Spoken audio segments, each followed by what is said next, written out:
freaking first cut. Golly.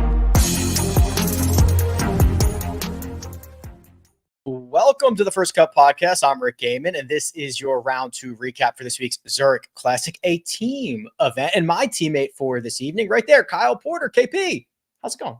Yeah, alternate shot. Are you? I've got a bunch of different things going on right now. Are you more into the NBA playoffs or the NFL draft? I'm more into the NBA playoffs. Your boy Embiid. 50 burger. It's pretty sick. I saw the highlights this morning. It was. I mean, when did he start shooting threes? He started shooting them a while ago. He started making them recently. I mean, when somebody is 7'2" shooting through, like what? I know. Wembayama shoots him. I mean, all the big guys shoot him now, but it's you can't. What are you supposed to do? That's the thing, and you just have to. Even if you're going to miss them, you've got to shoot them so that now they have to defend that. So that when you go up with it, that guy's got to take like a step out, and then he just drives past. Wembayama the same thing. Yeah, I saw somebody closed out on Embiid at the top of the 3-point line.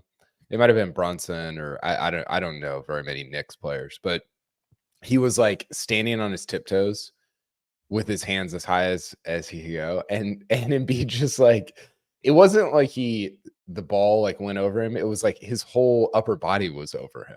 Like he couldn't even block. Like the only thing he could do was foul, and he didn't. He was just straight up and down, and Embiid just buried it on. It's crazy. I love when they do the thing that like your dad did when you were 6 years old, which is just hold the ball, hold it here, and I'm jumping, I'm swatting at it, I can't get it. There's no way I could ever reach it, and it's just I'm just gonna hold it over here. Real quick before we get to the tournament, speaking of dad and son moments, I just sent out a normal sport newsletter on Friday, and I wrote this in there, but took my kids to play a par 3 course, kind of a short course, which you probably have some by your house, but a fun little, it's like $5. You can play as many holes as you want. Cool. Kind of 30 to 50 yard hole, really a pitch and putt for like adults. For kids, it's my kids are 10, my boys are 10 and 7. So I told him if anybody makes a 2 today, you get slushies. Okay. Or ice cream, whatever, they kind of had some options. And so they're getting frustrated because, I mean, it's hard. I told them, I was like, it's hard for me to make a 2 out here, much less you guys who are. How often do you get up and down from 30 yards? I don't. Well, yeah. And a lot of the shots were like 50 or 60. And so it's just very difficult. So my son finally hits one to my 10-year-old finally hits one to 15 feet on like a kind of a 50-yard hole. It was a really good shot. And he lines up the putt, hits it, great speed, right in the middle.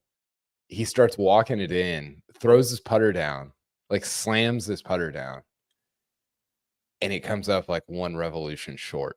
And he's just, both of them are, well, the 7-year-old's almost in tears. Oh, right, because this impacts him as well. Totally. And the 10-year-old is just like, it was like Scotty Scheffler's face on 18 at TPC Sawgrass, where he was like, oh, man. That's funny. And so they're just losing it. I'm dying laughing because it's the funniest thing ever. And then the next hole, he hits it to 8 feet and makes that for a 2. There you go. Little rebound. It was awesome. I was so proud of him because he could have just, I mean, it was a tough ending to what was going to be a cool moment. So he rebounded and we went and got some treats afterwards. So it was a fun day. Slushies, ice cream, or both? Well, what was the? We actually went. They taught me into going. So, Dude Perfect has partnered with Smoothie King. Sure. Neither is an affiliate of this podcast, though. We would love for either to be. We're available. And so we went and got smoothies. Okay, I love it. It's great. All right, love it. Well, listen, they are finishing up down in New Orleans, and this is tight, KP. I'm scrolling through this leaderboard. -8 has held as the cut line for a very, very long time. There are currently 32 teams at 9 under or better. I am looking through who's still out on the golf course. I think we're probably going to stay at 8 under. But even if it does, we're going to have every team that makes the cut within 5 shots of the lead. So 33 teams within 5 shots, and they all have to play best ball and alternate shot one more time. Well, it's a great point because, I mean, best ball is so volatile. Like the scores yesterday were, what, 61 to, what was the lowest? Like 70 something? A team shot a 71 yesterday. So 61 to 71. I mean, you could just be anywhere in there. Now, the problem for the teams that are 5 back is you're 5 back of Rory and Shane Lowry, right? And where did Cantlay and Xander ended up at 12? Yep, they made bogey on the last. Bogey the last. So you're 4 back of that. So you've just got some teams in front of you that are really good at making birdies and probably not going to back up. But yeah, you could go shoot 59, 58 and make up that ground. All right, well, let's get to the top of the board here. Some of the morning wave guys as well. I'll kind of flip all over the place here. There are 4 teams at 13 under par. Aaron Rai, David Lipsky, Ryan Brehm, Mark Hubbard. Let's start there, KP. They both shot 61s in best ball on Thursday. They both shot 70 in alternate shot on Friday. I asked Patrick McDonald last night, what is the staying power of these 2 teams? And I'm going to ask you tonight, what is the staying power of these 2 teams?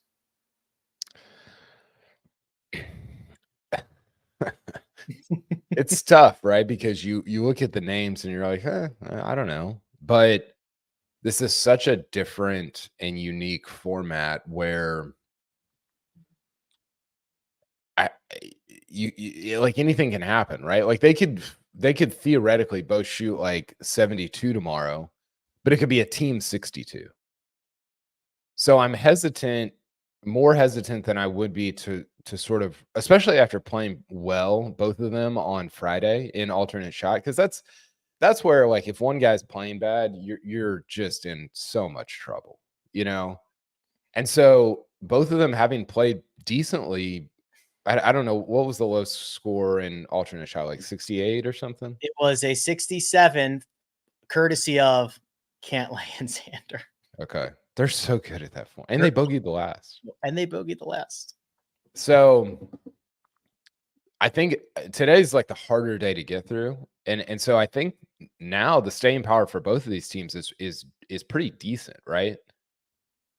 Like I would have, if I'm Patrick, I would have answered that very differently than how I'm answering it. Yeah. Yes. And you're correct. I think they're at least going to be, conceivably, it would take a lot for them to probably play themselves out of it in best ball. Things would have to go pretty sideways for both players and on both teams. So they will be likely near the top of the leaderboard on Sunday. And then they'll have to do the difficult thing again. But I think they've got at least another 18 holes of being in the mix. Yeah. And then you get to Sunday and it's like, well, you're in it on Sunday and anything. Who knows? Yeah, exactly right. McIlroy, Rory, Lowry, Shane went out this morning. I don't know why I did it like that. They followed up a Thursday 61 with a Friday 70. Birdies on 11 and 13. They started on the back 9, along with 7 and 8. They made 2 bogeys. It was an okay round, KP. We saw a little bit of those putting struggles from Shane Lowry that we've seen in recent weeks kind of hold this team back from going any lower, but they survived and they advanced, which I think is what you want to do here in alternate shot. Yeah, he talked about this on, I think it was 18. He missed a kind of a short one and maybe 2, the par 5. I mean, they should. I'm sure they're frustrated that they're not taking care of all the par 5s, right? With Rory's length, either off the tee or on approach shots. And so I think Lowry, it was super interesting. I saw some of them. I was kind of watching off and on throughout the day. And Lowry was talking afterwards about how, like, it's really hard not to sort of get down on yourself because you're letting down somebody else, right? And we hear guys talk about this all the time at team events. It's just so different to hear it in a PGA Tour event. I saw Matt Fitzpatrick miss a really, really short putt, and his brother has to come in and clean it up. I saw Zalatoris kind of flub this weird lie in the woods that Sahith had pulled off the tee, and then Sahith has to hit a ball off a car. I mean, there's just, it's such a unique dynamic to have to clean up what your partner has done. And I think that Lowry and Rory are just, they're well suited for it because they're really, really good friends, good buddies. And there can be an awkwardness, right? If you haven't played together before. So I do think familiarity in this event, for the most part, especially if you're playing decently well, is such an advantage. Yeah, it's a little weird when you've just met for the first time this week and you probably talk for a while. And yeah, it's a little bit different, but very few as familiar as the Fitzpatricks, who went out and shot a 68, which was the second best round of the day. And KP, you mentioned it. Not only so if we're talking about the same hole here, number one, they started on the back nine. So this was their 10th hole of the day. They 4-putted from 12 feet. That was which hole was that? It was their 10th hole, number one. Okay. 6 they made. So Fitzpatrick, so it was like a 12-footer. Then Fitzpatrick missed like a 3-footer. Alex then with the comebacker missed like the same 3-footer, and then Matt popped it in. So this could have been obviously a lot better than the 68, but it still moves them up 25 spots on the leaderboard, and they will be 3 shots off the lead. So yeah, that honestly, like, it should have been a 66. Easily. Like Matt Fitzpatrick should not have missed that putt. I mean, if they two putt from 12 feet, which is like that's what you do. That has to be like a 98% rate. Yes, right, exactly. And then let alone 2 more after that. Yeah, that's crazy. Yeah, so that was kind of interesting to watch. Where are they at? They're T19. Yeah. Okay, so yeah, I mean, they shot 66 on Thursday, which sounds good, right? Like you say, oh, you shot 66, but just in this format, you have to be low 60s off the bat, or you're playing catch up all weekend. You are. Now, the guys in the afternoon got after it, including our past champions, Xander and Cantlay. We'll talk about them and a couple other teams that are in the mix for this week. And then, unfortunately, we got to talk about some notables that will not be around for the weekend. But first, we're going to take a quick break and hear a word from our partners. We need your sports news anywhere. We've got breaking news to bring you. Then get your sports anytime you want them. Big trade news overnight to discuss. Because we know you need sports all the time. A lot of movement in the rankings this week. A legend adds to their legacy. We're bringing you that breaking news right here on HQ. CBS Sports HQ, anywhere, anytime, all the time. And we're back. KP, the team that I'm rooting for, the team that I'm most heavily invested in, the Davis Thompson, Andrew Novak team, shot a 3-under 69, and they are tied for the lead going into the weekend. I am worried about Rory lurking. I'm worried about Cantlay and Xander lurking. I would cash out now if I had the option, but I like the way that these two are going. But it's probably unlikely they win this. This was pre-tournament invested in? Oh, yeah. 50-1. Wow. Come on, baby. Why did, like, what was the reason? These are just both my guys, right? I mean, they're both like Novak's. They're both just tee to green crushers. They both live in the same place. If you get like 2 top 60 players in a format like this, you have a chance. And I just play these guys every single week, bet them all the time. And now they got together. How old is Davis Thompson? He looks like he's 16. I would guess he is 25, but I'll look it up. Okay. He kind of famously held the first round lead at the U.S. Open at Winged Foot for a little while. 24. 24. Okay. What's his ceiling? Oh, he was like the number 1 amateur in the world at one point, wasn't he? Maybe. Yeah, maybe. The number 1 amateur in the world list, not to get off track, but it's super interesting. Are you going to pull it up? Yeah, I'll pull it up. Yes, he was the number 1 player in the world twice, actually. November 2020 and March 2021. His ceiling is the 33rd best player in the world. So like JT Poston. Yeah, I think that's pretty fair. JT Poston's had a great career. Very good career. Men's world #1 amateurs. I'll just start reading off the top. Kita Nakajima, okay, hasn't done a ton, but he's young.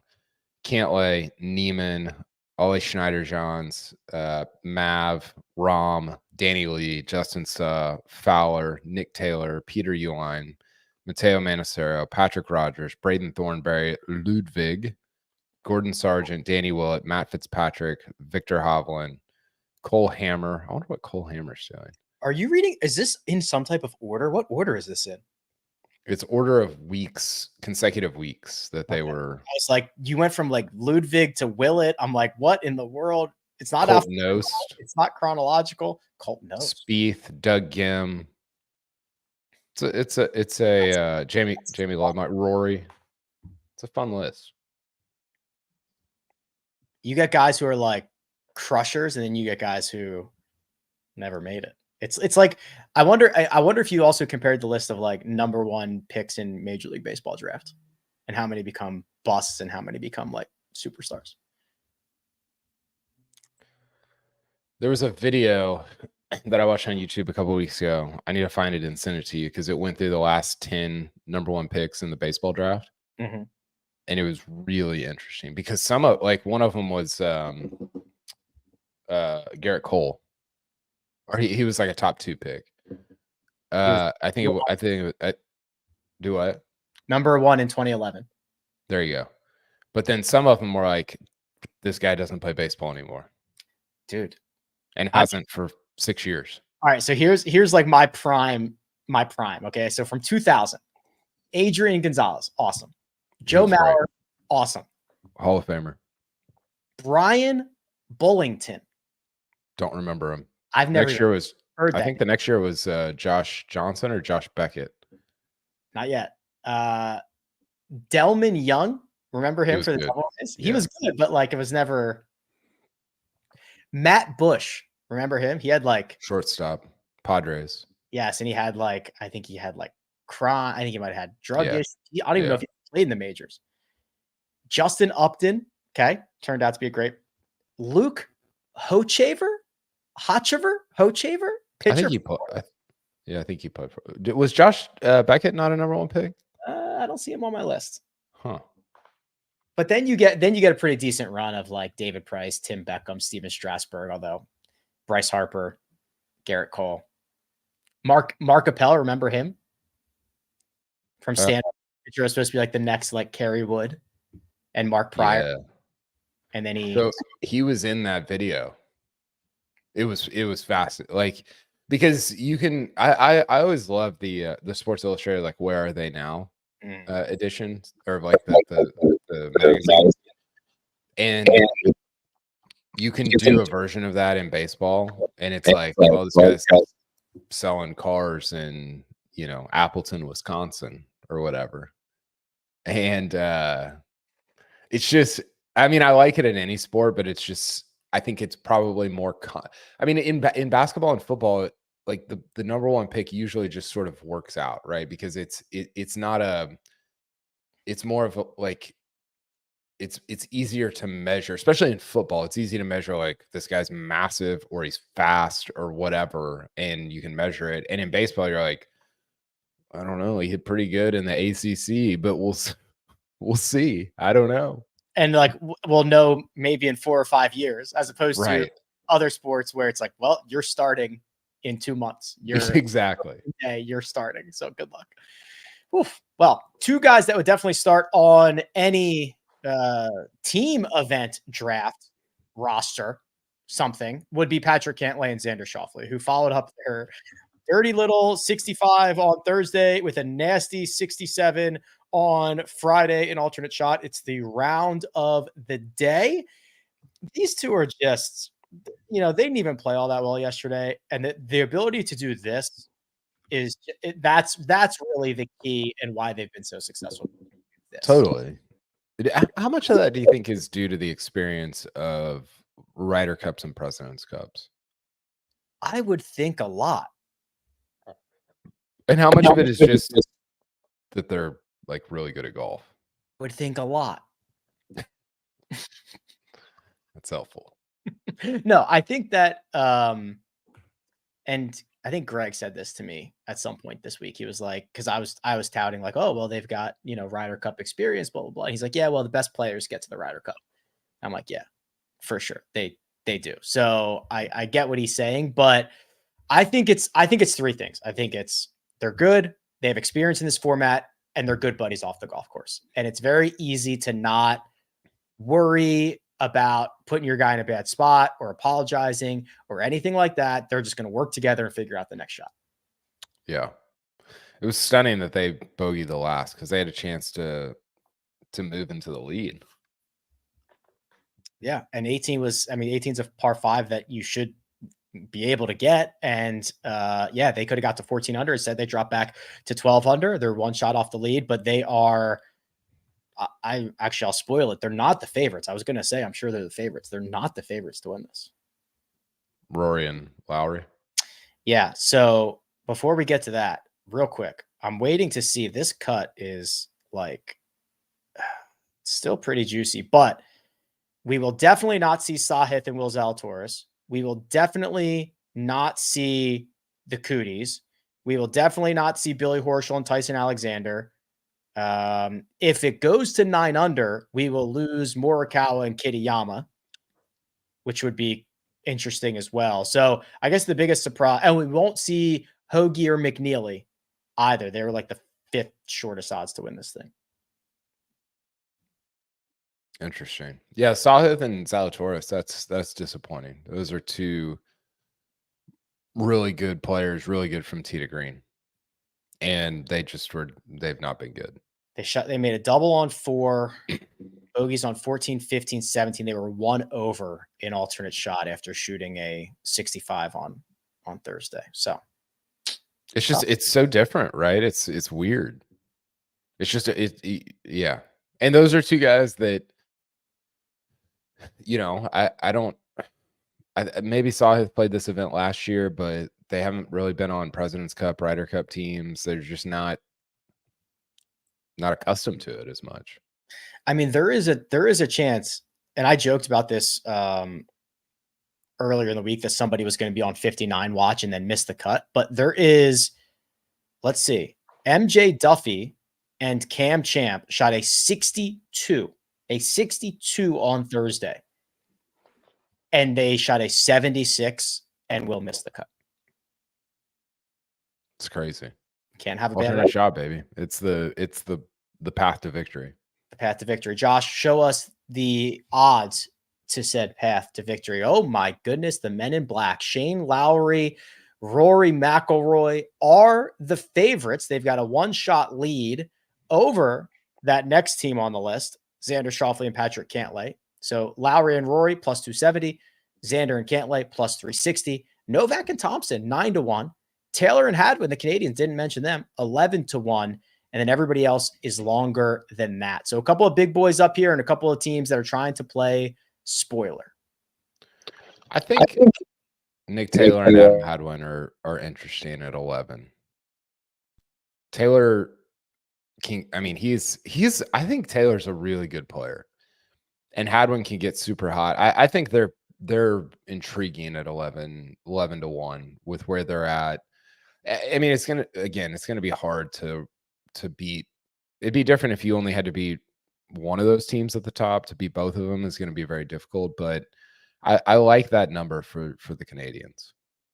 Yeah, no, I think that's about right. And they've got, Nick Taylor does not back down. Adam Hadwin has the ability to get hot. They're obviously very comfortable with one another. It's pretty good. I think you could. So, sorry, go ahead. I was just gonna say my allegiances are still with the Novak Thompson group, but I figured that's what you were gonna say. I think Nick Taylor. You can make a case that Nick Taylor is the most underrated player in the world. I don't know if I would make that case, but I think you could. I would listen to it. I would definitely listen to it because he gets in events, he wins events, plays well in big time events. Yeah, I'm in on that. And he's someone that if you started listing, hey, tell me the top 40 players in the world, you'd get very little Nick Taylors. Yeah. The Canadian JT posted, but better. If my math is right, and I'm trying to do this while hosting the show. So that would be there. Oh no, somebody just dropped out. So 31 teams are now at 9. Okay, so that's good for the 8-unders. There was a moment where Berger and Perez could have birdied 18 and moved the cut, but now they need 2 teams to move it. So the 8s might hold, and Morikawa and everybody might find themselves into the weekend. Yeah. Okay. Anything else, KP? That's it. I just sent you the #1 picks video, Thank you. the 10-year-old putting video. So you've got some goodies waiting for you when you're done. I've got some consumables on my desk. I will run through those, and we will be back on Saturday and Sunday to see how this thing ends. But for now, big thanks to producer Josh. Does all the hard work behind the scenes. That right there, Kyle Porter. You can find him at Kyle Porter CBS, and you can find me at Rick Run Good. This has been The First Cut. We'll catch you next time.